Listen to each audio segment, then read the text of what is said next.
Welcome to the Crack House Chronicles, your favorite true crime podcast. I am Donnie, and with me is a man that wants to remind everyone that there's no turning back once you buy family-sized toilet paper. It's Dale. Yeah, you gotta get that big wide load. You gotta have it, man.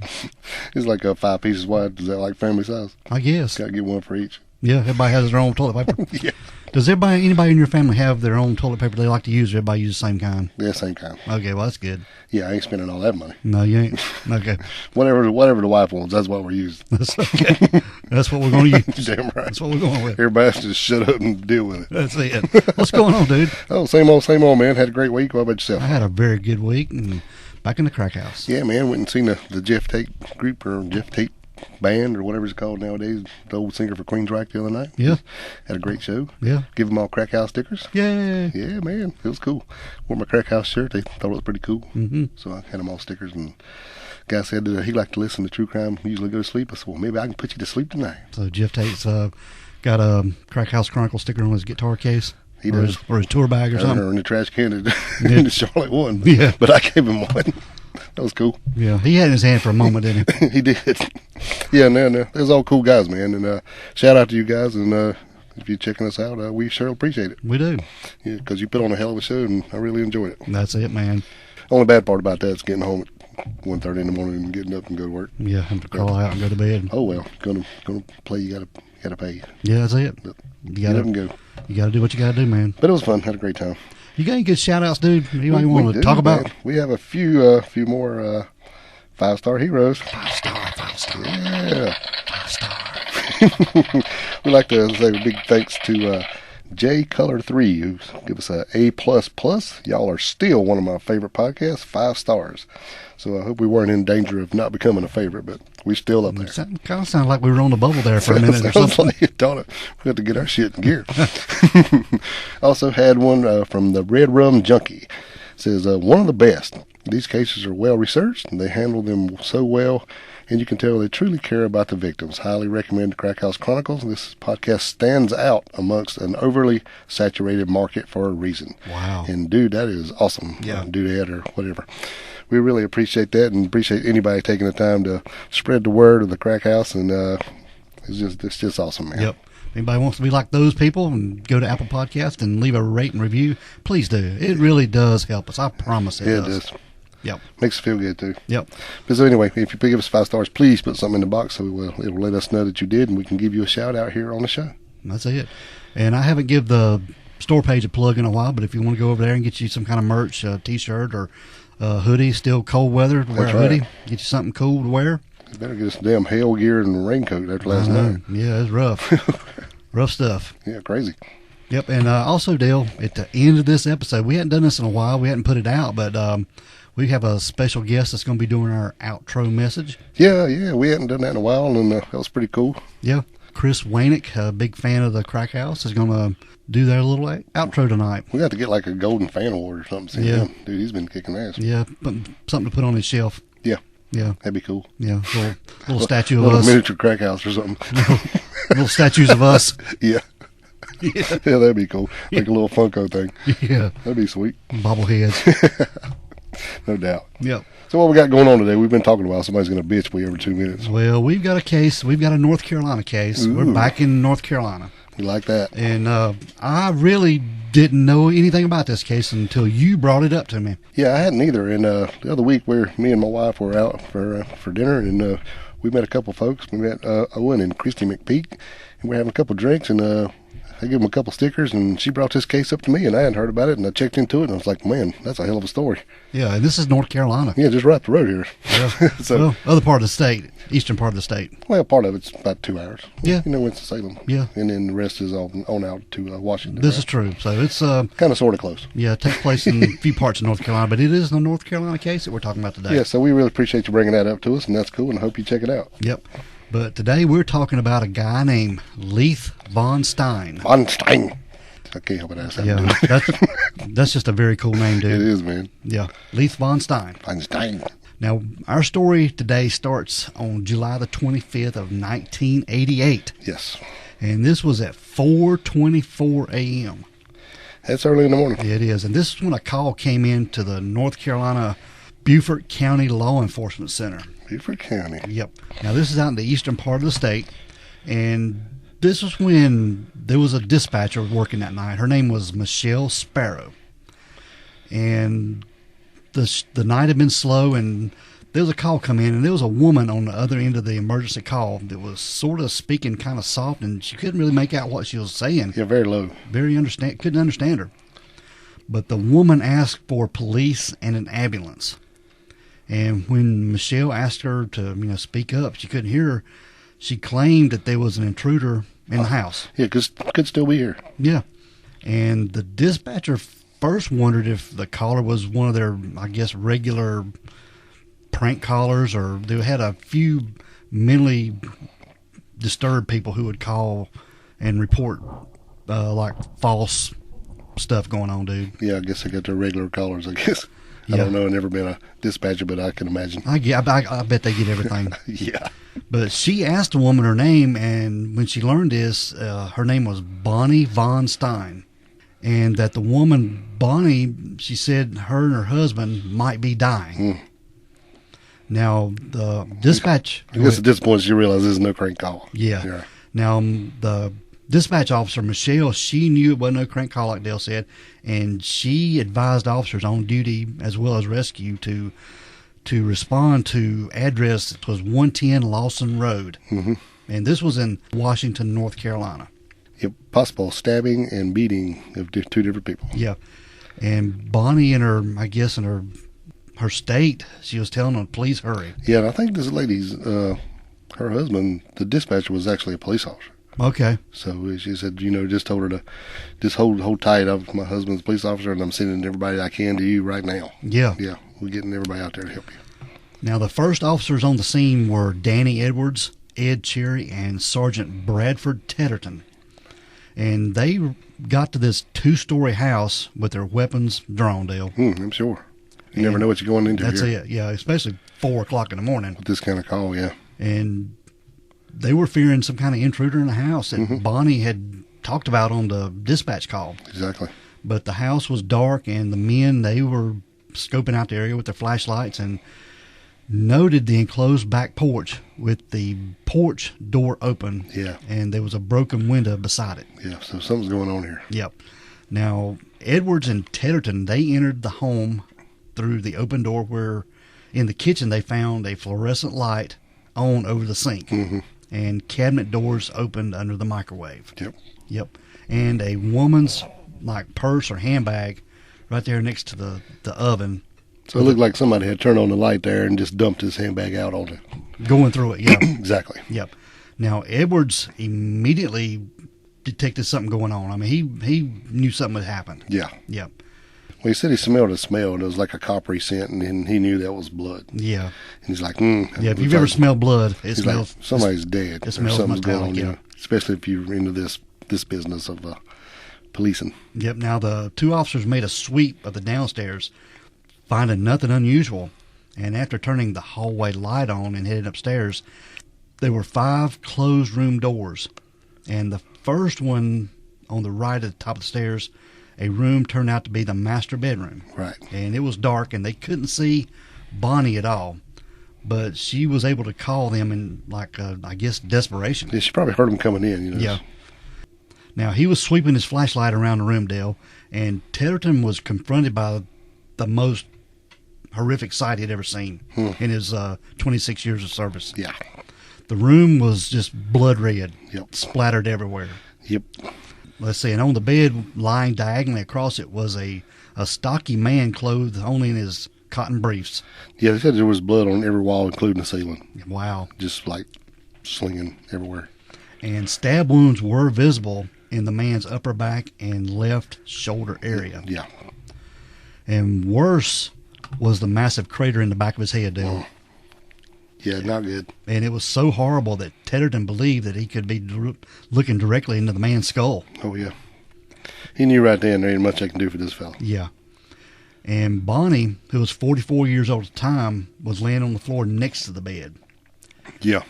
And she told Officer Tedderton that her husband, Leith, who was 42, was trying to help her, and an intruder attacked both of them. with a big club, baseball bat, and a knife. Yeah, club or a baseball bat. Yeah, but she didn't really know what it was. Now, in the meantime, Officer Danny Edwards had gone into another bedroom after being told that Bonnie's 17-year-old daughter, Angela, was in the house. Yeah, when they was taking the Bonnie out, she's like, she was asking about Leith.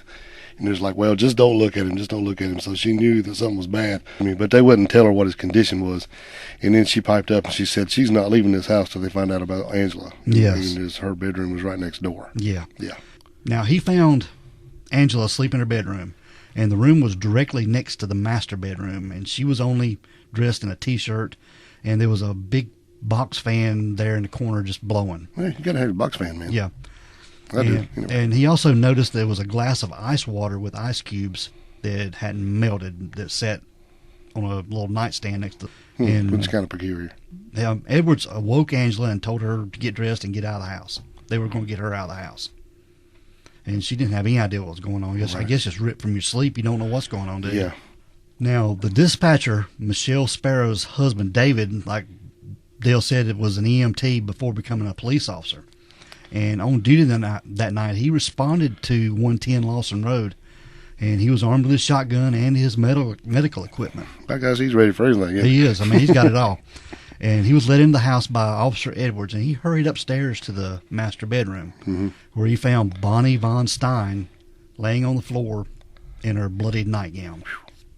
And he was checking on Leith, too, and agreeing with Officer Tedderton that it was too late to help him at all. He was just bludgeoned to death. Yeah, not good.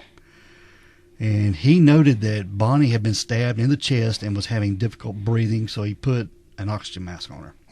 And although Bonnie was fading fast, she begged that the officers not let Angela in the room and not to harm her many cats and pet rooster that were roaming through the house, dude. Yeah, she was big into that. She had, I guess, saved, for lack of a better word, a lot of other cats. I think she had 13 cats. In the house. And then this pet rooster that they had that went, I think, in and out, but he was in the house that night. And then, actually, I think they had a couple dogs, too. But she had actually told the lady on the dispatch, when the officers come in the house, be careful, I have cats. Don't let them hurt my cats. So even though she's in the state she's in, she's still worried about her cats. Yeah, she had rescued all those cats. Yep. She was known in the community, I guess, as the cat lady. But if you got 13, I think you've earned it. Yeah, exactly. Now, the two EMTs that arrived by ambulance at the house, they were shocked by the Von Stein bedroom, dude. Yeah, they just got there just minutes after everybody else. They had expected some blood, but it was literally awash in blood. Yeah. And blood had been sprayed and splattered on the ceiling and on 3 walls of the room. Wow. The carpet was blooded on both sides of the bed, like more than 3 feet out. Yeah. And they got to work on Leith first, turning him over and discovering that in addition to the stab wounds in his back and the horrific head injuries that sustained, there was also a large, mean stab wound in the center of his chest, right above his heart. Man. Serious stuff here, bro. Yeah. Now, both of his eyes were swollen and closed, and he always had a beard, and it was matted in blood. And his left hand was clenched. So, yeah, he suffered he went out fighting, sounded like. Yeah, horrific death, no doubt about it. Yeah. There were 6 stab wounds from a large bladed knife in his upper back near his left shoulder, and the one vicious stab to his chest, which was later revealed to have gone straight through his heart. Right. Well, it said he also had 5 in his head. 3 of them were right across his forehead, 1 above and slightly to the left of his eyebrow, and the worst one was to the back of his left ear. So, yeah. Been beaten with a bat plus stabbed all these times, so it's not good. Yeah. But his body appeared to be bathed in his own blood. He had no pulse, and the blood on his chest was already beginning to clot. Gel up. Yeah. But they couldn't do nothing for Leith, so they began working on Bonnie. And they found that she had cuts on her head and a stab wound to her chest that no longer appeared to be bleeding, but she did have lost a lot of blood during that time. Yeah. Later they would find out that she said that when she heard him screaming over there when he was hitting, she could hear the wind coming off whatever they were swinging the baseball bat, like the and then the hits. And so she kind of tried to help him a little bit, but then she got smashed herself and kind of went out of it. And then she kind of rolled out of the bed after she got hit and kind of played dead. Of course, I guess she'd been stabbed a couple of times too, but whatever. But she rolled out of the bed and then just kind of played dead, which is really smart. That's very smart. And said actually she could see that whoever the perpetrator was had came around that side of the bed and was looking at her and said was standing there, and she just kind of barely had her eyes open in the dark where she could kind of see the silhouette. And then said the guy was just looking and then kind of tilted his head, kind of like the Michael Myers tilt. Wow, and then she heard another sharp boom, so he hit her with the bat again, and she was knocked out again. So she had no idea how long she was out when she called the 911. She had to actually, with her heels, push herself across the floor to the nightstand to find the cord of the phone, because it was old school landlines, Yeah. and grabbed the cord of the phone and actually pulled the phone off the nightstand and to her to call because she couldn't get up. She was that weak. I couldn't imagine how she done it. No. Nuh-uh. Tough. No, but they the EMTs did notify the hospital and prepared for her, but she was gravely injured and was fading pretty quick, and was given permission to start an IV. Yep. And they even put anti-shock trousers on her to keep her blood pressure up. Oh yeah. And after a dressing was placed on her stab wound, a stretcher was brought into the house to take Bonnie as quickly as they could to the emergency room. Gotta get her out of there. Yeah. Now, Officer Tetterton, he was talking to Angela downstairs while the EMTs were working on Bonnie. And now, Dale, she claimed to have slept through the whole thing. Whew. I don't get that, man. How could she have? I don't know if it was the box fan running that just sort of muffled the whatever attack was going on.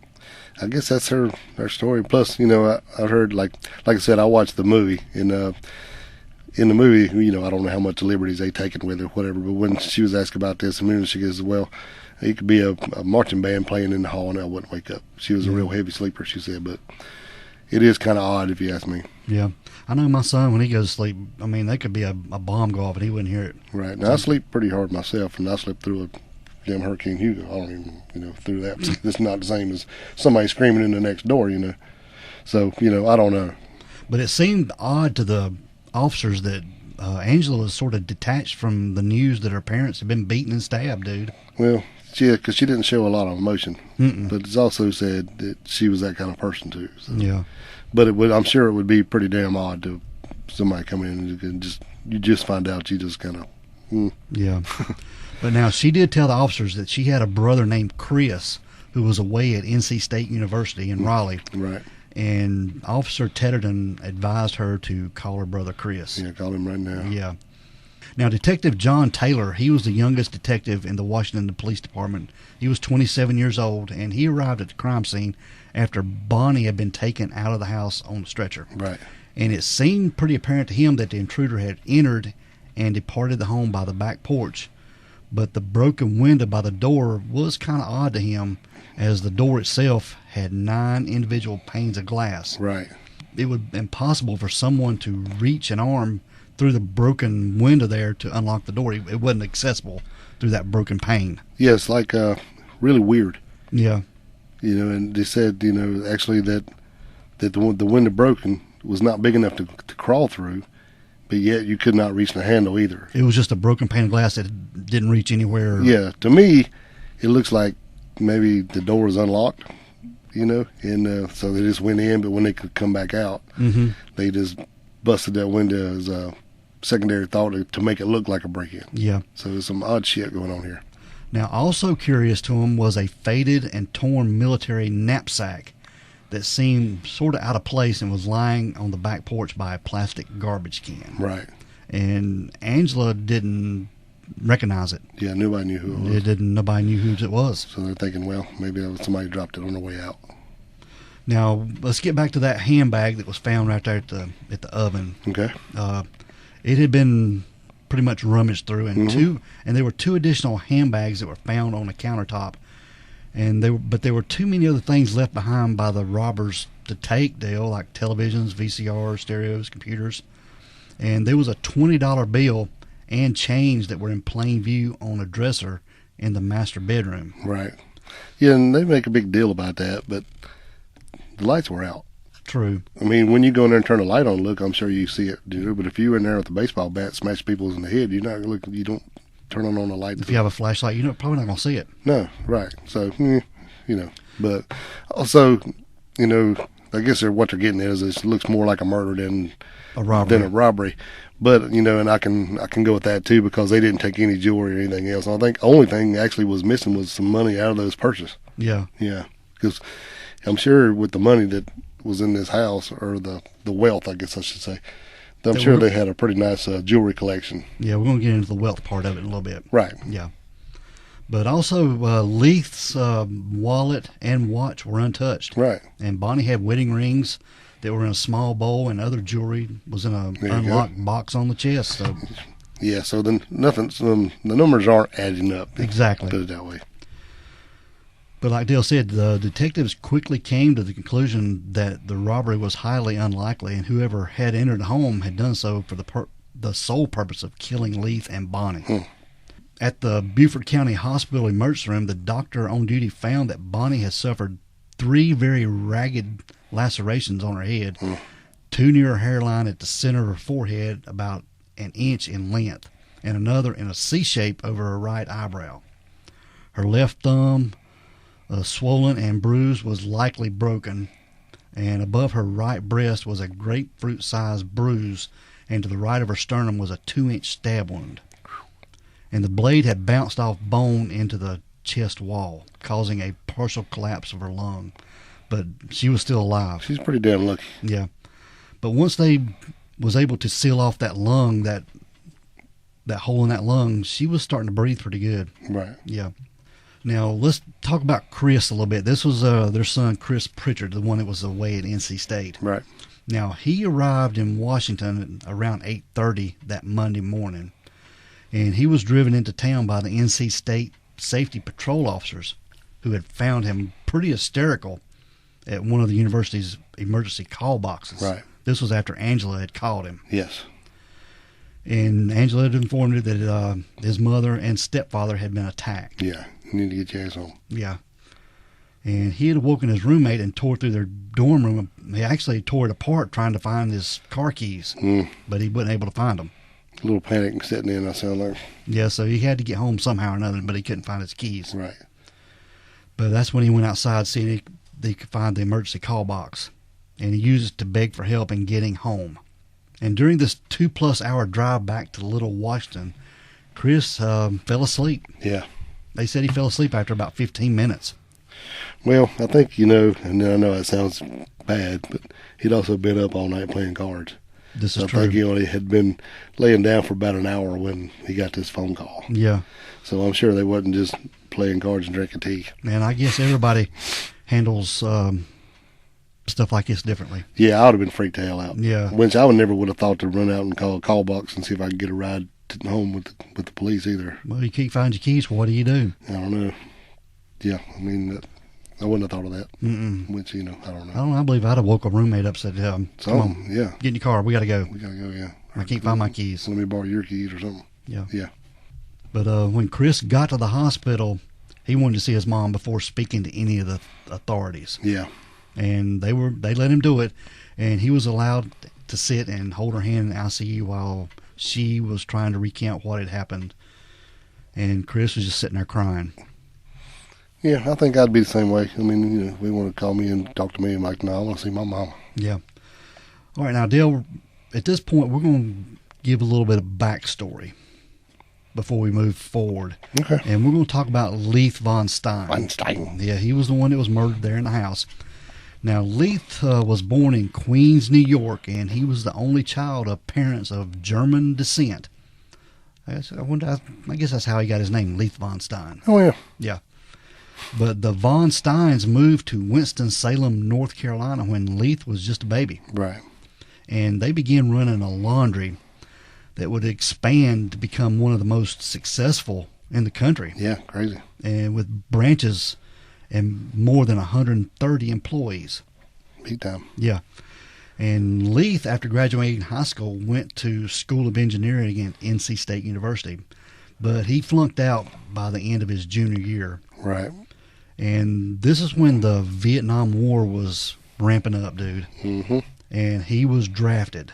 And he was sent to Germany for clerical work. I guess he'd had enough college to where they sent him off to do some office work instead of seeing combat in Vietnam. Which Yeah, he's very lucky in that point. very lucky. Yeah. But Leith was honorably discharged in 1970, and he returned to North Carolina and enrolled at Guilford College in Greensboro. Right. Now, Leith was well known for his intellect, outspokenness, and he had a wry sense of humor, kind of like me and you, I guess, as well as his continued close relationship with his parents. Right. Yeah, he didn't want to go into the cleaning business, so that's why he went off to college to try to get into engineering. Mm-hmm. Yeah, he had no desire to be in that, even though they tried to get him to come and go work with them. But so that's what his deal was. Mm-hmm. Now, Leith, he sort of had a knack for computers because computers were coming in at this time, and he sort of had a thing for them. He was ahead of his time. Yeah. And during his time at Guilford and following graduation, he got a job working with computers at Antagon. This was an insurance company in Winston-Salem. Mm-hmm. Now, while working at Antagon, he met a woman who had also taken an interest to computers, and this was Bonnie Bates Pritchard. Correct. And Bonnie was 2 years older than Leith, and she had 2 small kids, and was recently separated from her husband. Yes. Now, Bonnie was a native of Welcome, North Carolina. Welcome. And this is located in northern Davidson County. And she'd grown up there with 3 sisters and a brother. And they were regular church-going family, dude. I mean, they just were just quiet and shy. And Bonnie's main passions were reading and animals. And them animals. I guess that's why she had the cats and the chickens in the house. Right. But now, Bonnie had gone to work at Antagon 2 years after graduating from high school and 3 years before she had married her first husband, Steve Pritchard. Yeah. Now, Steve, who was only 17 at the time of their wedding and attending his senior year in high school. Yeah, they got married and went on a honeymoon, and when they came back, he went back to high school. Yeah, he had to go back. He had to go back to school. Right. Now, 15 months after the wedding, son Christopher was born. And under 2 years later, daughter Angela was born. Right. At this time, their marriage was kind of shaky. Well, she said, he was kind of immature and couldn't keep a job, but I'm like, hell, he's still a teenager. Yeah. So, sorry. Yep. But they ended up separating just days before Bonnie's 28th birthday and weeks before Chris's 4th birthday, with the divorce becoming final the following year. Mm-hmm. And the first in the Bates family. None of the Bates family had ever had a divorce. Well. So this was new to them. First time for everything. I guess, yeah. But now, Leith and Bonnie, they began to see each other outside of work in October of 1976. 76. And their first date was a dinner date at Bonnie's house, at them watching TV. After Chris and Angela were put to bed, of course. Yeah, I was going to say, she probably didn't have a whole lot of chance to go out much with this 2 small kids. Exactly. Even though I think after, when they got married, her mom and dad helped her and her first husband get a house, a ranch-style house. This is about 2 miles from where they lived. So even though they divorced, they made sure that she kept up with the house and the house payment, so she got to keep her house there. So well, that's good. Yeah. Yeah. So it seemed like a very tight-knit family, Bonnie's family was. Right, and with her getting into computers, she'll be making some money here soon. Yeah. Now, 2 weeks after this date with Leith, Leith moved to Cincinnati, where he had taken a job with Federated Department Stores. Mm-hmm. And he had seen Bonnie for 2 weekends before he moved, and although she expected things to sort of fizzle out with him, he continued to call and write her. This was before internet, so right. You just had to call or write a letter. Write a letter or make a phone call, yeah. Yep. Now, each trip he made home to visit his parents, he went to see Bonnie, too. Mm-hmm. And about 6 months after he moved, he introduced Bonnie and her children to his parents. So, things are getting serious here. It is.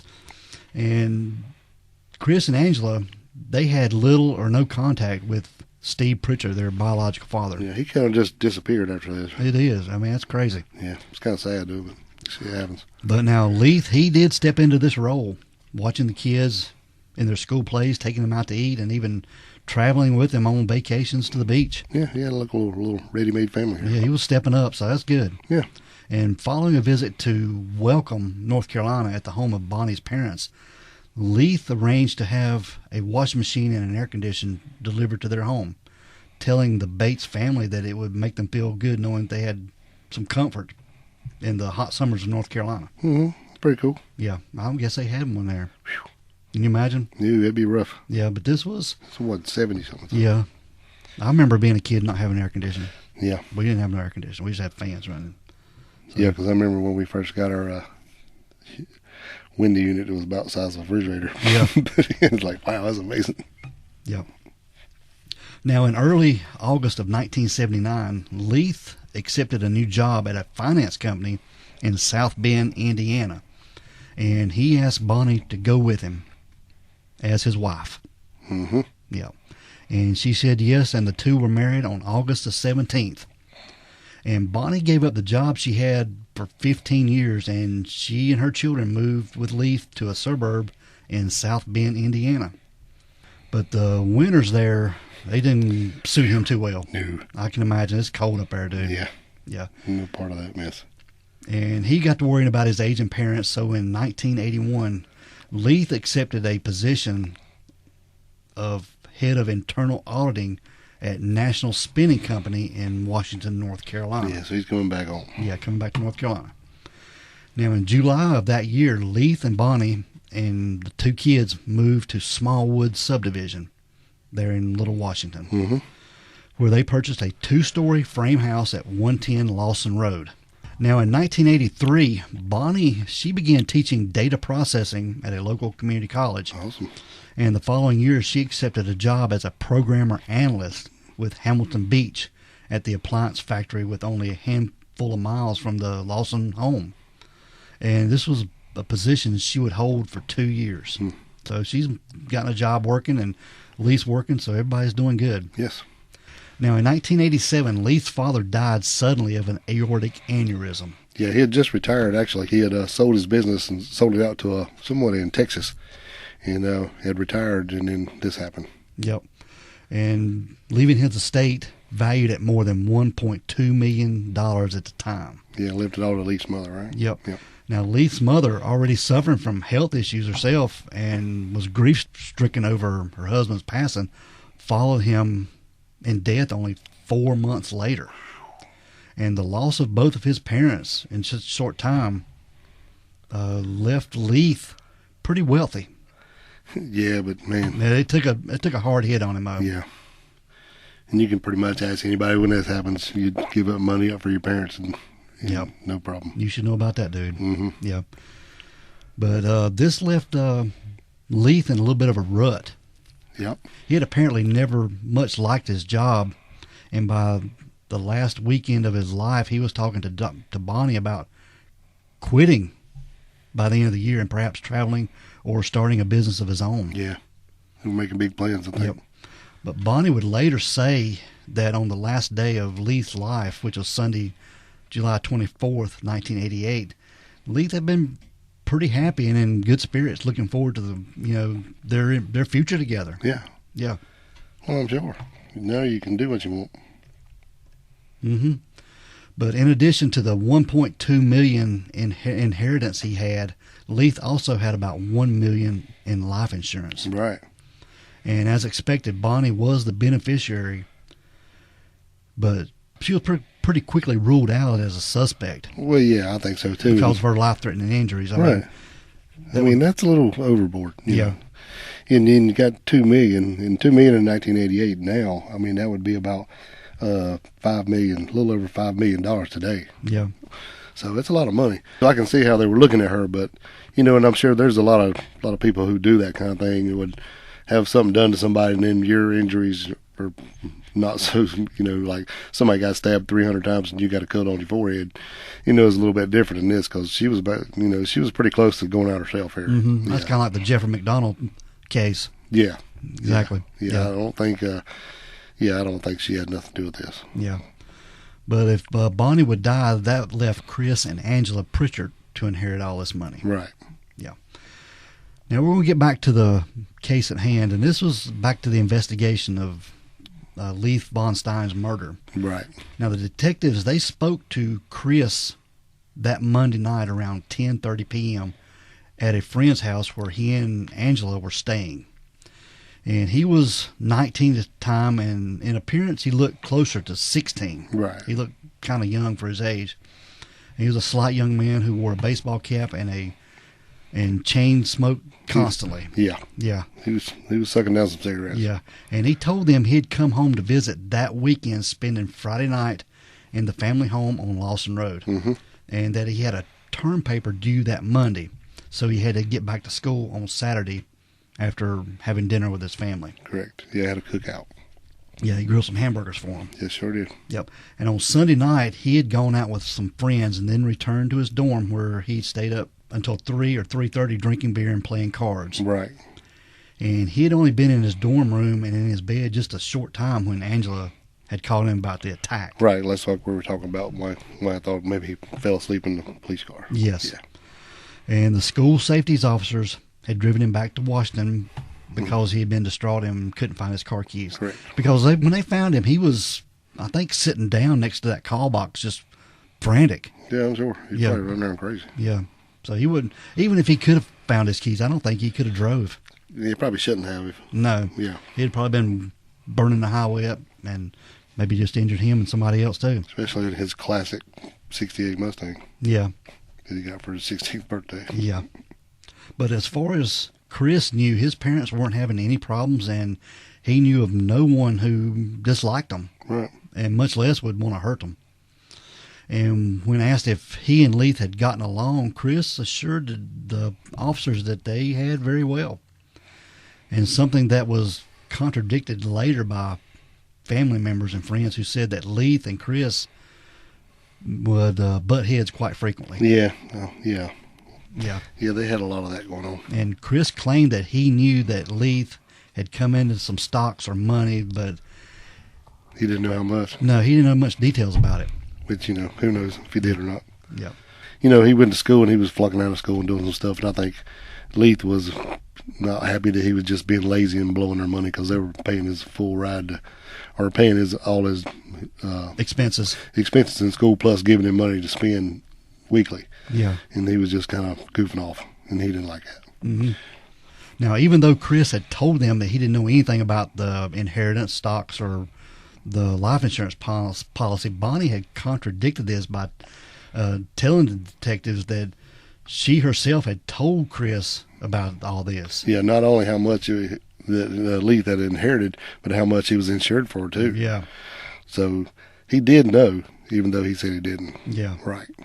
But now the detectives, they go not only on facts, but their gut feelings now. Right. Yeah, and a lot of times they're right. Yeah, and the detectives not only did not trust Chris, they didn't like him. Right. Yeah.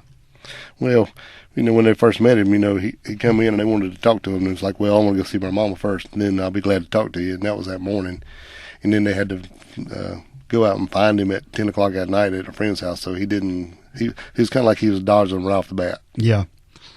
And then that don't make you look good, especially if they've already got suspicions about you. Yeah. Now, there would be a break in the case, and it would come from a Pitt County hog farmer. Yep. And his name was Noel Lee. Noel Lee.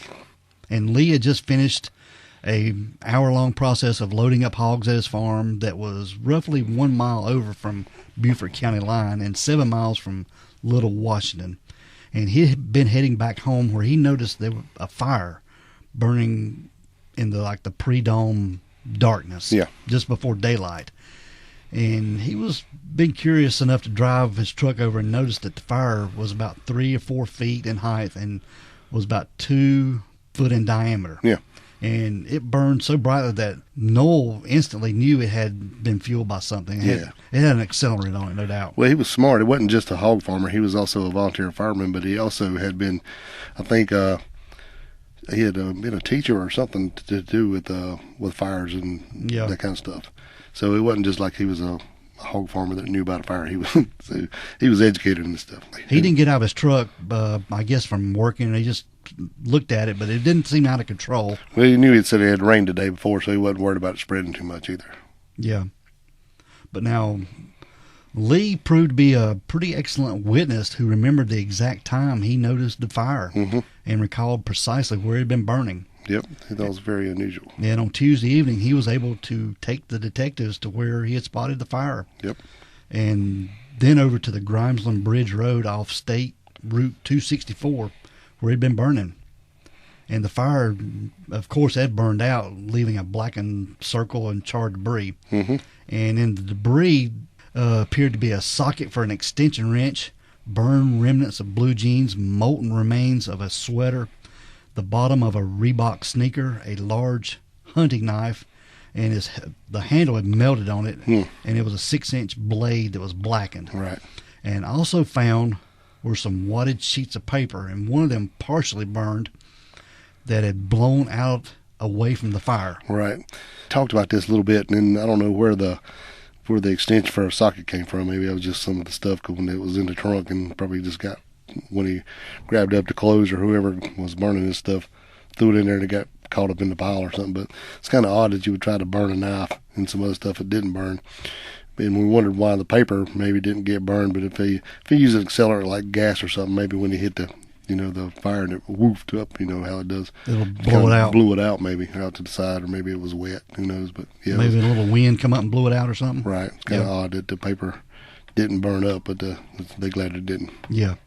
Now, on Wednesday morning, detectives returned to photograph the area in daylight and give more thorough search. Yeah. But nothing was significantly found.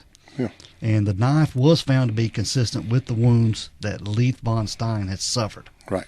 But more amazingly was the singed paper. Exactly. And it was examined, and one of them was determined to be a map. Yeah. A crudely drawn map with a ballpoint pen. And one word noted on the map was Lawson. Right. And blocks were drawn, obviously to represent houses, and one with an X that had 110 written on it. So basically this is a map to the Von Stein home. Yeah, 110 Lawson Road. Yeah, it was kind of crudely drawn, just some squares here and there, but they also had like little stick dogs drawn in places like to tell you where to avoid, where people had dogs in their yards and stuff. Yeah, so it was pretty wild. Yeah. Now, the funeral service for Leith Von Stein was held on Thursday, July 28th, and it started to be a drizzly day and turned into a pretty bad thunderstorm by the time the service began. But Leith's body was not present. He had been cremated, and the cremains would be buried in Winston-Salem following a second and later service. Yeah. But the chapel was packed with Leith's co-workers, neighbors, Bonnie's family, and Bonnie was dressed in a black bedroom gown and was brought from the hospital in car sent by the funeral home. Wow. Yeah. Can't even imagine, dude. No. And Chris and Angela rode with her, and Chris, along with the mortuary employee, assisted her up the aisle and to her seat. And following the service, she returned to the hospital where she remained for 4 more days. Yeah, so she kind of got out of the hospital just to go to the funeral and then back. Can you imagine, dude? No. Now, on Friday, July the 29th, Washington's annual summer festival began bringing in record crowds. I guess they have a little thing going on. Yeah, they had festival going on. Music, food stands, arts and crafts, and all kinds of exhibits. And 2 of the attendees on that night were Chris and Angela Pritchard. Yeah. Kind of odd. Yeah. Now, given the estimated time of the attacks on Leith and Bonnie, when Noel Lee, this is the hog farmer that observed the fire, right? Detectives believe that after killing Leith and attempting to kill Bonnie, the perpetrator or perpetrators had driven west on 264, stopping off at Grimesland Bridge Road to search for a good area to get rid of this stuff. Well, it had to be somebody that was involved because it had a map. Yep. If they continued west on 264, they would end up in Raleigh and NC State University, where Chris was a student. Mm-hmm. And the focus of the investigation started to include Chris, man, and Raleigh and NC State. Yeah, well, he's already acting weird. Now they're getting stuff starting to point to him a little bit. Yeah. Yeah. Before speaking to anyone outside the Pritchard family about Chris, investigators asked Chris to draw a map of the Von Stein neighborhood. Yeah, now I was telling you about this earlier, and this is kind of odd, but in the movie I keep referring to it, but a lot of that is kind of cool because I know they take a lot of liberties, but anyway, they was wanting him to talk to him and stuff, but Chris was, like I said, was kind of like staying away, and then they caught him one day at home, and he was there by himself. He came up to talk to him, and said, we got some questions. He goes, well, my mom's not here, so now we want to talk to you if that's okay, and he let him in. So he's sitting there smoking a cigarette one after the other, and they asked him a few questions, and he goes, well, at the time they were staying at Leith's mom's home in Winston-Salem, and said, if you could you just draw us a little map of your neighborhood so we can kind of get a picture in our head about where everything is and how it's going? And he goes, yeah, sure. I don't see how that's going to help you none, but I'll definitely do it. So he just they gave him a pad, and he starts drawing on there and said, well, just make sure you write out the road name stuff. And so he wrote Lawson on the map and everything and gave it to him, and that was into that. Well, then they took it back and then compared it to the one that they found that had burned up, and it was like almost identical. Wow. Especially the handwriting where he wrote Lawson. Mm-hmm. So, even the same blocks for houses and everything right. was pretty much the same. Yes. Yeah. And he had no idea that they found a map that was burned up. Wow. He just thought they was wanting to kind of see how his neighborhood was laid out. Yeah. So they pretty much had him right there. They knew he was involved some way. Wow, man. Mm-hmm. Now, speaking to former co-workers of Chris and a girl he had dated, the detectives learned that Chris had reportedly begun using marijuana and cocaine after high school graduation. Oh, yeah. And that although he liked to think he was lucky with the ladies, he wasn't. He wasn't anything like that. No. The girl he had dated briefly broke up with him after he wouldn't keep his hands off of her. Yeah, he was a little handy. Yeah. And the girl had no contact with him since that time, but she did mention that he had talked constantly about a game called Dungeons and Dragons. He's all into that mess. Yeah. You ever played that? No, but I've seen some people do it. I've never done it. Yeah, I remember, back in the day, a lot of people had it and actually had got the box. I guess it's like a starter kit and a couple books and stuff, and then took it home and started reading it, but I never played. Yeah. I did have to see it, but I never played. Yeah, I've seen it. I guess you can't play by yourself. Now, detectives also spoke to a local 16-year-old who had often sold Chris pot and a mutual friend who confirmed Chris's marijuana use as well as LSD. Yeah, he liked some acid. Yeah, which he said Chris had started taking in the middle of his first summer session. And Chris had been a little braggy on this, throwing money around on alcohol and drugs and telling his friends that his parents were wealthy, that they'd bought him a Mustang, a nice computer, and they even gave him a weekly allowance. Right. I think it was like $50 a week. Yep, $50. Yeah. Even though his school was paid for and everything, he was still getting money to just blow on whatever he wanted. Yeah. But Chris was easily influenced by others. They said, and the main reason he was doing so poorly in school, besides the drinking and drugs, was that he spent most of his time playing Dungeons and Dragons. Yeah, that's all he did. Yeah. Now, detectives located 2 female students who had hung out with Chris and another friend on the Sunday night, July 24th, going out to eat and then returning to the dorms, right, where they recalled that Chris had parked his car in the outer fringe locks rather than closer to the dorms. Yeah, that's kind of odd, isn't it? Yeah. And they remembered the evening well because their card game had not started until 10 o'clock or later in their dorm room, and beginning around 1 or 1:30 in the morning. And one of the girls had started to ask Chris to leave.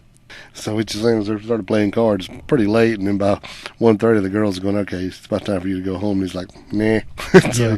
he stays until he realizes it's about 3:30. One of the girls recounted that Chris had told her that he had an outline on his computer of how to come into a lot of money, but when she asked to see it, he refused. Right. Secret. Yeah, saying it's a secret.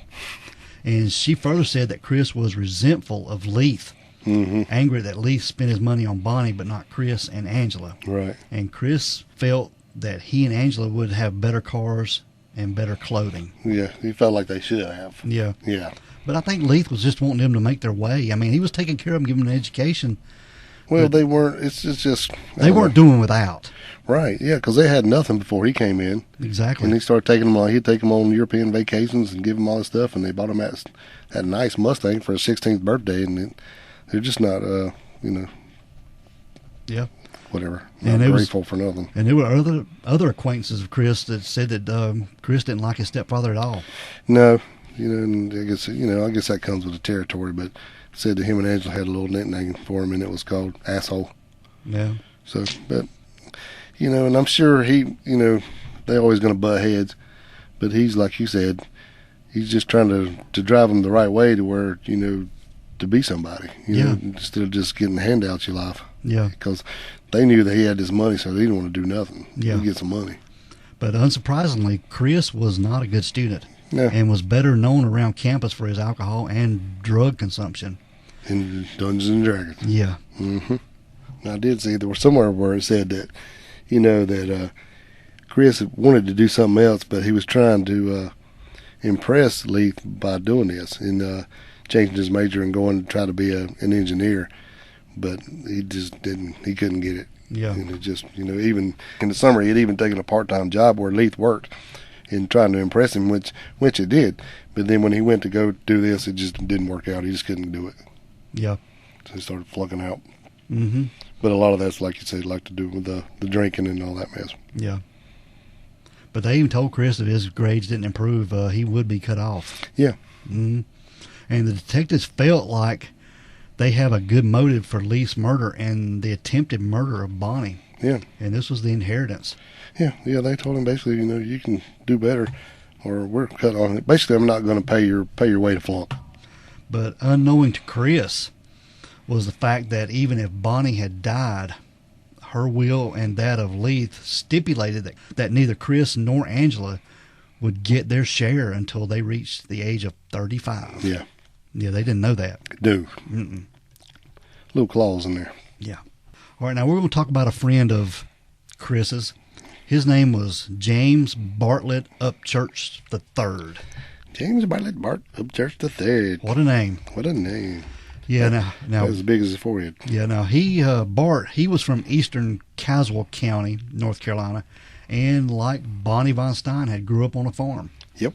And his parents would stay married for years, and they endured a breakup in which Bart and his younger siblings were separated from their father. Yeah, I think it was kind of like one of those on again, off again folks. Yeah.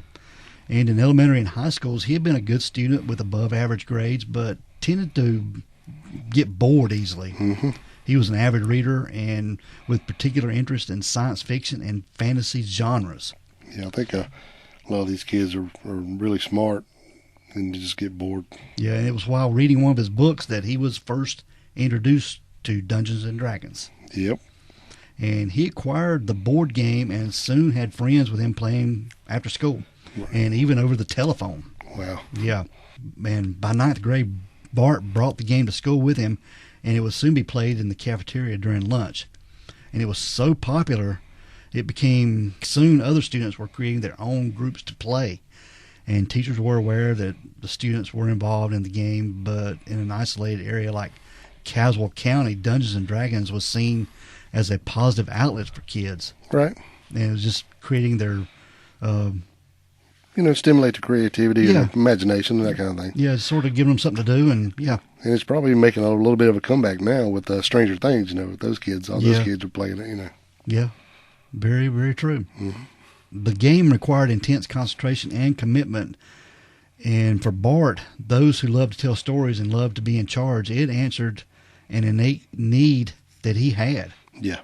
Well, he wanted to be in charge of everybody. And he wanted to be the dungeon master. Always the dungeon master. Yeah. Because he wanted the power. Yeah, he liked that power. Yep. And although Bart had acquired a reputation as a loner and just weird, his teachers recalled him always being obedient and respectful to him. Yeah. Even if with no apparent direction or goals in life, dude. Yeah, he's still respectful even though he didn't know what he wanted. Yeah. So it sounded like, his upbringing, he was taught to respect people, but he just was led into down the wrong path at one point. Yeah. Yeah. Well, you're off at college and you're your own person. You do what you want to do, or you're influenced by everybody else. And by this time, it sounds like they're just all either smoking pot and playing games. Yeah. They went to get all that freedom and then they don't know what to do with it. Mm. Now, by the time Bart began his senior year of high school, this was in the fall of '85, he and his fellow players had moved into advanced stages of play in the game and had taken on new and different casts.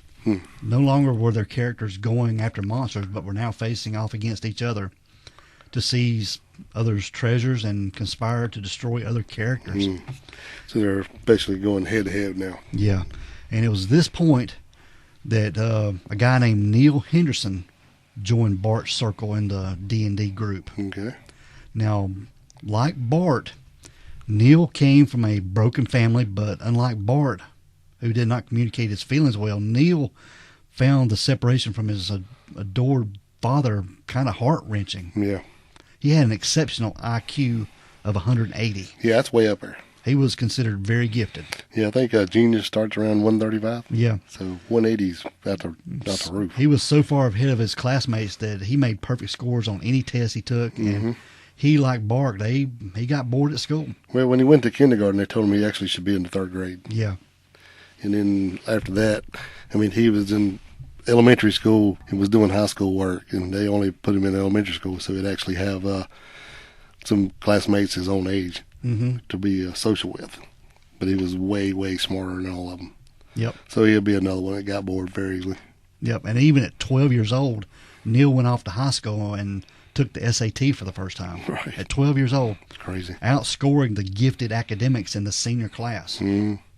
And at 13, he heard of Dungeons and Dragons for the first time and read everything he could on the subject. Oh, yeah.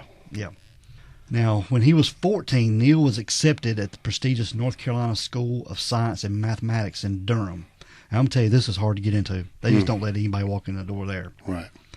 Where he joined other students who were considered the state's best in the tuition-free boarding school. And shortly after getting there to school, he became involved with several groups that engaged in role-playing games, including Dungeons and Dragons. So he found some people like himself. Yep. Yeah. And also, for the first time in his life, he made friends, including his first girlfriend. Mm-hmm. And he had a habit of procrastination, and it was still present, as well as lack of self-discipline, and it reflected on his schoolwork. And that's because everything always comes so easy for him. It bored him, man. He was just bored. Yeah. And he was placed on academic probation, and although he managed to pass with B's and C's, he was not invited to return to the school the following year. I mean, if this guy would have applied himself, yeah, man, no telling what he could have done. He could have done anything he wanted. Yep. But Neil felt bad about letting his mom down, and he later said the school freedom wasn't for him, and he didn't have the discipline required to do the work. Right. And he started his senior year of high school back at home, where he played tuba in the band and worked on the high school yearbook and helped raise money toward the purchase of a computer for the Junior Engineering and Technical Society. Well, back at home in regular school, he's the big fish in the small pond. Yeah. But like we said, Neil spent more time playing games than he did on his schoolwork, so he actually had to repeat his senior year, even though he was that gifted. Crazy. Yep. Neil also found a girlfriend, and this was Kenyatta Upchurch, and she was Bart's first cousin. But she first met Neil through Bart's younger brother, and their relationship would be a typical teenager, tempestuous one, Dale. It was peppered by Neil cheating on her with other girls during his second senior year of high school. Yeah. I guess he was older and he just didn't care, man. Well, he's the one that said basically he could do whatever he wanted to. They're easy manipulated to say the right things. Yeah. He was just using people. Yep. Now, getting back to Bart just a little bit, Bart had his first run-in with the law in February of 1986, and this is when he and 3 friends were arrested and charged with breaking into the high school and stealing a computer and breaking into a lake house where they stole cases of beer, wine, a television, 2 clocks, and a pair of binoculars. Right. Yeah. And Bart admitted his guilt to his parents, Dale, who later said that while Bart worried about the outcome, he would have faced the maximum of 20 years in prison, and he had no remorse over what he had done. Yeah, so he worried about it, but not really. Yeah. Yeah. And a plea deal was worked out in March in which the 2 charges would be consolidated and reduced to misdemeanors in exchange for Bart pleading guilty, paying restitution, and completing 150 hours of community service in 6 months following his plea. neither of which he did. Yeah, so he gets in trouble, but there's no consequences. Yeah. Basically. And over the next 2 years, he would be arrested 2 more times, a misdemeanor larceny charge for stealing a cooler of beer and for driving without a license and careless and reckless driving. Yeah. Now, Bart, he tried marijuana for the first time around graduation, allegedly because he thought it was something he should do before he started college. And initially, due to his interest in the military... Go ahead and get this out of the way. Yeah. Yeah. He, like I said, he had an interest in the military. He wanted to apply for the U.S. Naval Academy, but realized his chances of acceptance were slim. And a chance meeting with an Army recruiter led him to decide that a 3-year enlistment in which he saved his money and earned college credits was perfect for him until his arrest sort of come into play. That's out then. Yeah. And his probation officer refused to give him permission for him to enlist. You know, and it probably would have been better if he was went ahead and let him go in. Yeah, it probably would have. Probably knocked some sense into him. Right. But Bart was accepted to NC State University, and while he wasn't particularly thrilled with it, he didn't want to stay in Caswell County. So this got him out of Caswell County. Right. Now, Neil, too, had been accepted to NC State on a full scholarship. He had achieved a near-perfect score on his SATs, the only 1,500 the admissions director had seen. So he just smashed that. Yeah, he's just brilliant, man. But Bart and Neil would become roommates, Dale. Yeah.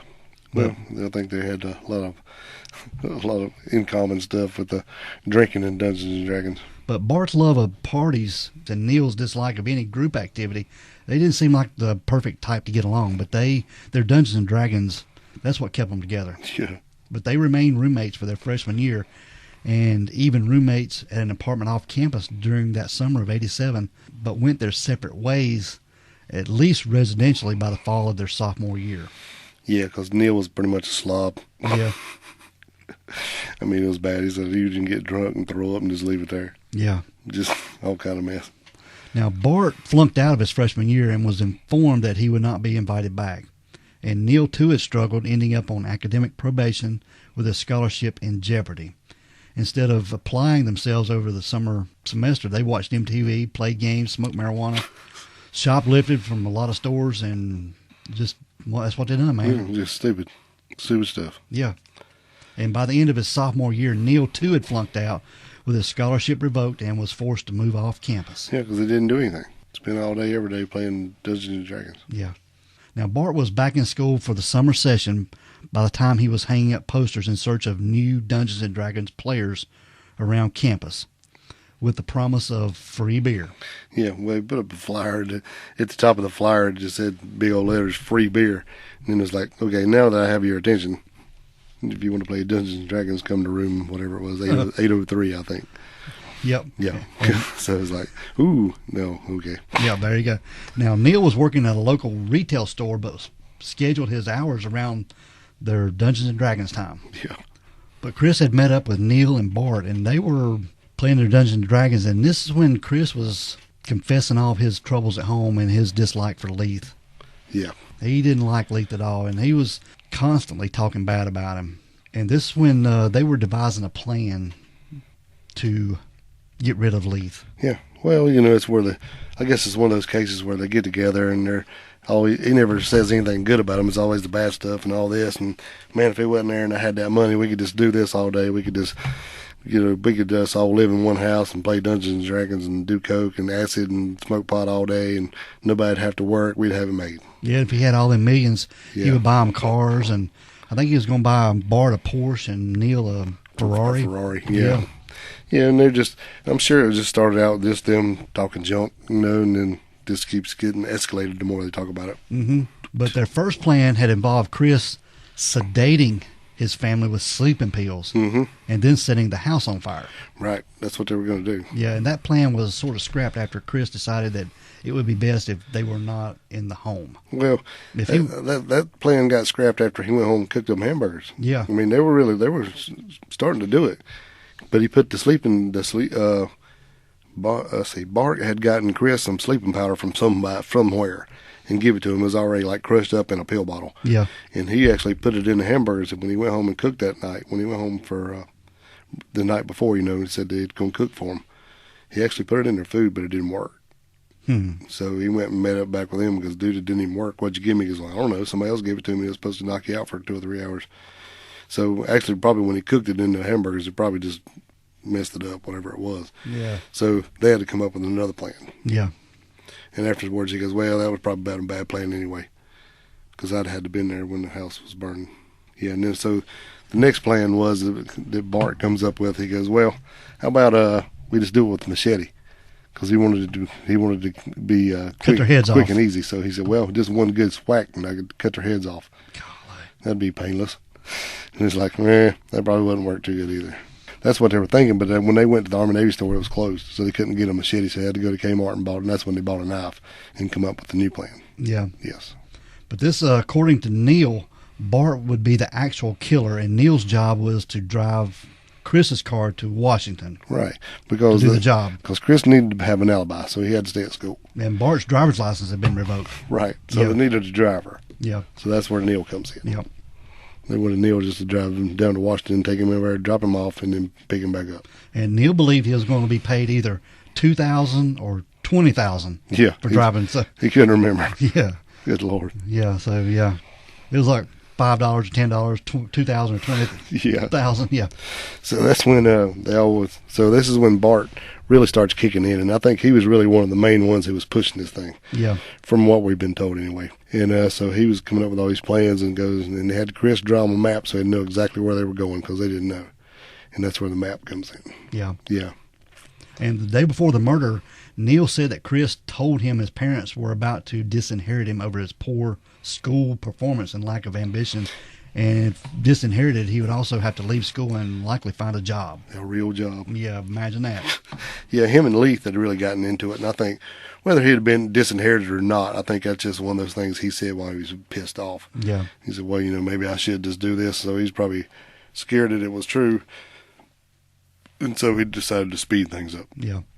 And Neil didn't know when the murder was going down until the day of Sunday, June 24th of 1988. Right. And this when Bart showed up with Chris's car keys and told him to meet him in the Fringe parking lot behind Lee Dorms. Yep. That's why he parked way out there before the card game. Yep. Yep. And Neil said that Bart had applied black shoe polish to a white pair of batting gloves as well as to the bat. Yeah. And said it should get the job done. Yep. So this is going to be my main weapon after this. And then he pulled out his knife and then I'll take care of this. Yep. So I guess his plan was to go in to hit him in the head, knock him out, and then stab him to death. And Neil maintained that while driving Bart to Washington, he was under the impression that he was only going to commit burglary of jewelry and that Chris said was in the house. Yeah. I don't know if maybe he just saying that, but the way it seems is he just didn't think they were going to do it. He just didn't think it would really ever get that far. He would go in and steal some stuff and come back. Yeah. And Neil told the detectives that he waited in the car while Bart went off with the key that Chris had provided. Right. And he wasn't sure how long Bart was gone, but when he returned, he told Neil that he had actually done it, that he had never seen so much blood in his life. Yeah, and he said, well, what the hell did you do? He said, I did what I said I was going to do, which he was just blowed his mind. And it was Bart who directed Neil where to go to dispose of the clothing, the weapons, the map, and Bart who had set them on fire. Yep. And Neil drove the two back to Raleigh and left Chris's car in the parking lot. Yeah, Neil said that, he had taken him somewhere and they had pulled off. And when he pulled off, he took some of the clothes off and put them in the trunk. And then they drove down another little piece and then he made him pull off again. And that's where he was going to burn the stuff. So make sure you pull somewhere it's dark and there's no houses around. And then they pulled the car over and he opened up a truck and Neil said he got out to go pee. And then he heard woof, big whoop, and he turned around and that's when Bart had poured gas all over the pile of stuff and set it on fire. Yeah. And that's when he's like, holy shit. And then that's when they jumped back in the car and took off back to Raleigh. Mm-hmm. They didn't wait to see if it burned up, which they should have. Yep. Yeah, and I don't know why he thought burning the knife would be a good idea. Yeah, you ain't going to burn it. No, doesn't make any sense. No. But that's when they found that map, too, and everything. Yeah, and the map didn't even burn up. No, that's what's crazy, dude. Right. But these guys were turning on each other, dude. Oh, yeah. Yeah. When the cops started closing in on him, when they got to Neil, he just told them everything was going on. Because he's like, he didn't really think it was going to happen anyway. And he's like, shit.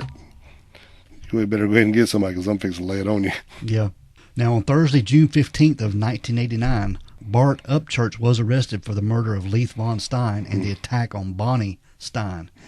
And he refused to say anything and asked for a lawyer. Yep. And although officers had done their best to keep Bart's arrest and arraignment secret and not to tip off Chris, a friend of Bonnie's in Washington had called her in Winston-Salem to tell her that a friend of Chris's had been arrested for Leith's murder. And Bonnie let Chris know, who had been living with her after leaving school for psychiatric reasons. Yeah. Yeah, and Chris met Thursday night at a friend's house. Yeah, about that. Well, after that happened, he went back to school and he was doing some acid and had a bad trip, was running around crazy, talking about how he was going to get whoever killed his stepdad and everything, and Bart had calmed him down, and after that he'd went and seen a psychologist at the school, and he called Bonnie and said, "You need to get him out of here. He's pretty bad off. Mm-hmm. He's suppressing something serious, but he won't tell me what it is, but it's something, and need to get him out of school." Yeah. Now, on Friday, June the 16th, detectives turned up Bonnie's home in Winston-Salem with a warrant for Chris's arrest. Mm-hmm. And Chris called his attorney before returning to the house where he was taken into custody. And on the drive back to Beaufort County, he chatted about the tornadoes that had recently struck Winston-Salem and Wake Forest, where he had enrolled in summer school, but didn't talk at all about the charges against him, but acted certain that he would not be under arrest for long. Right. And on the morning of Tuesday, June the 20th, Neil Henderson was arrested in Raleigh, and he had known it was coming and was waiting for the detectives. Yeah. Now, the trial took place in January of 1990, and Chris, who admitted to masterminding the murder conspiracy, and Neil Henderson, who said his role was that of Bart's lookout and getaway driver, pleaded guilty and reduced charges as part of a plea bargain where they both testified against Bart Upchurch. Right. Now, Upchurch, who denied all charges, was found guilty of first-degree murder, assault with a deadly weapon with intent to kill or serious injury, conspiracy to commit murder, and burglary in the first degree. Now, for these crimes, he was sentenced, respectively, to death, 20 years, and 6 years to life. Now, Upchurch's death was set aside on October the 1st of 1992, where he was resentenced to life in prison, and he will not be eligible for parole until 2022. So, as of right now, he's still in prison. He didn't make parole. Yeah, as far as we know, because we tried like hell to find out. We can't find anything on it, but yeah, he's still in prison. Now, Chris Pritchard was convicted of aiding and abetting in second-degree murder and was sentenced to life imprisonment. He also received a 20-year sentence for aiding and abetting the assault on his mother. Right. He was sentenced for life plus 20. Yeah. But he was paroled on June 2nd, 2007, and was later becoming a born-again Christian. Yeah. And he does tours and motivational speaking on his ordeal and everything he's been through. Well, and when he was sentenced, he basically, and I'm going by like in the movie, he stood up and he said, as soon as he was the mastermind of this, but as soon as it happened, where he was kind of like the other guy, didn't think it would ever go down, but as soon as it did, he was just overcome with a serious remorse, and that's why he was flipping out, when he took the acid.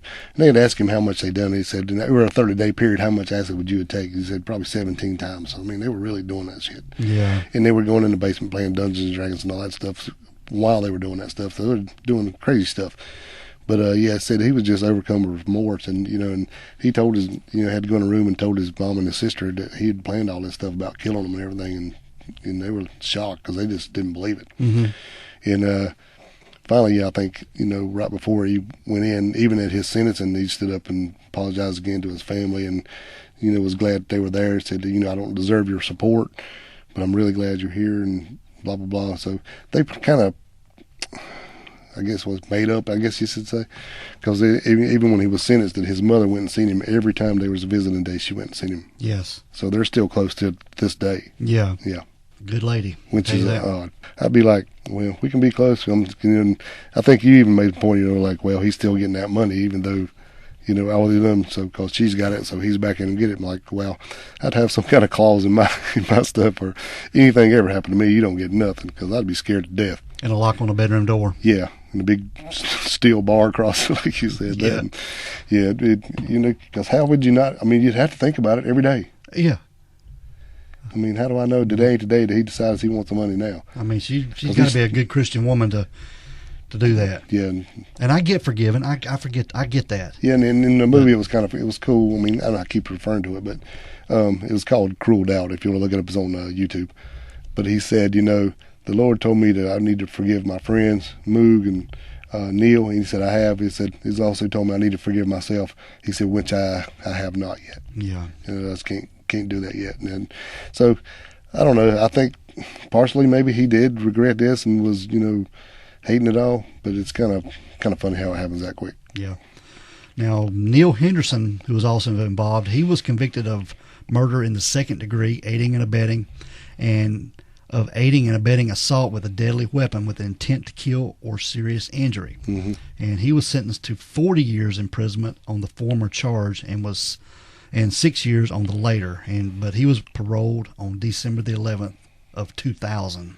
Now, this case and trial inspired a lot of books and movies. Yeah. And like Dale said, the movie Cruel Doubt had a lot of good people in it. Wow, it's packed with big name actors and actresses. Yes. Yeah, but it is on YouTube. Yeah. It was a 2-parter, but it's all on YouTube. Yeah, I think it was a made-for-TV movie. Yeah, but it's all one part. I mean, you don't have to look up twice or nothing, but it runs together. But it's actually a pretty good movie. Yeah, but there were several books and documentaries on this story, and I had never heard of this, man. This just blew my mind. It being a North Carolina case. And another thing about the movie, I hate to cut you off, but before I forget about it, they did look at the daughter too, because they're thinking, how in the hell did she not wake up? Is she part of this? Did she let the guy in the house? Did she know the guy? And it came out that she did actually knew the guy. The mother in the movie asked her, did you know the guy? And she goes, yeah, I met him. Bart. Talking about Bart, at the college. And they kind of hit it off because Bart actually had told his friends that that's a girl that he would want to marry. Yeah. And you remember the part about the ice cubes being in the glass. So, of course, you don't know. It didn't. I've never seen a photo because they said that some things said that they saw it that night. Other things said that they saw it back when they went back and looked at crime scene photos. They noticed it then. Mm-hmm. But it didn't say how big a glass and how much ice cubes in it. It could last a while. Could have been, and it could have been odd. But in the movie, there's a part where the mother does ask her about it and said, well, how did they get in the house?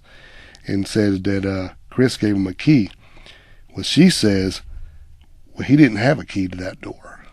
Said maybe he had an older key, but he didn't have a key to that door.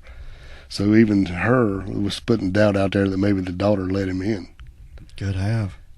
So even though all this stuff's coming out, you still don't really know what happened. Maybe he was coming over to see her that night. That's what he was telling her, but then doing something else. Yeah. Yeah. I don't know. Like I said, that window was busted, but it wasn't busted where it would help you in any way gain entry into the house. So either he did have a key and the mother didn't know about it, or somebody let him in. Yeah. So it's kind of sketchy there, ain't it? Yeah, still to this day, we don't really know what happened. I'd like to talk to him or her one. That'd be cool. Yeah. But that is the story of Leith Von Stein. Poor old Leith. Yeah. And like you said before, that neither one of them kids could have got the money till they were 35. I know. So he's really killed for nothing. I mean, they killed that man for nothing. And he was good to them. He raised them up and, paid them, give them on, I don't know. They didn't want for anything. No. They were just going to have to earn it on their own. Yeah, they had it made, and he was just trying to teach them the right way to go about stuff. I mean, they eventually had it, but they were wanting it then. Yep. Yeah. Greedy. And they was just wanting them to get an education and learn to Trust me, when money comes in the thing, a lot of damn people get greedy. Yeah. That's it, dude. But that is Leith Von Stein, dude. Von Stein. Yeah. I love it. All right. We're going to get out of here. We're going to let Chris Wayne close us out. All right, man. Let it roll. Be safe, be careful, and always be aware of your surroundings, because the next episode could be about you. This is the Crack House Chronicles.